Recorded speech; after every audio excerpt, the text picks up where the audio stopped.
A lot of us are scared of something new and something different. It's not what we've always done. We've always spoke to the single point of clinical access, or we've always rung this number or emailed this person. And so it is, for most people, it is just simply trying something different. Yeah, sure, you've got to download the app. That's not a problem. Of course, it's not. You've got to set up your password, and you've got to, and it is different. And maybe the first time you do anything different, it takes it a bit longer. But then now it's very straightforward. It records my call. I get a letter automatically in there.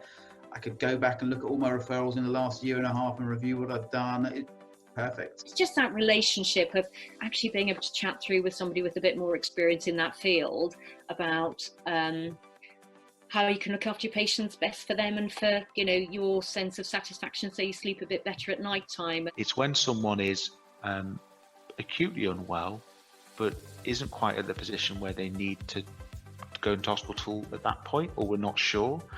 So it really enables to make those decisions around those people.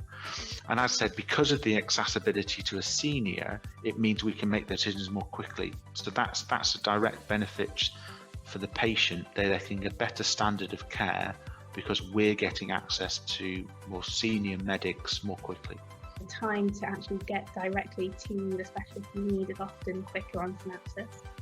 And when you do get through, they have the patient information and your details as well. So they know that they're speaking to a GP in Churchtown, as opposed to you on switchboard having to go through the whole shenanigan of, this is who I am, this is the patient I'm referring or wanting to discuss. So it's time for a GP to get access to a specialist, but also it prepares a specialist. They know that they are on the duty to answer GP calls about advice.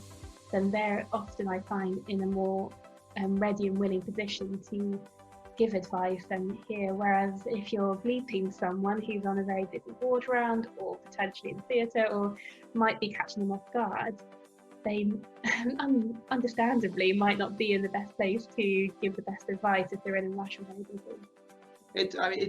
It's a neat, succinct service. It does what it says on the tin. It's a synapse clearly in the brain, all the nerves connecting together, and it connects GPs to secondary care. Actually, it's a really good sort of part of your toolkit as a GP. So go for it and give it a go.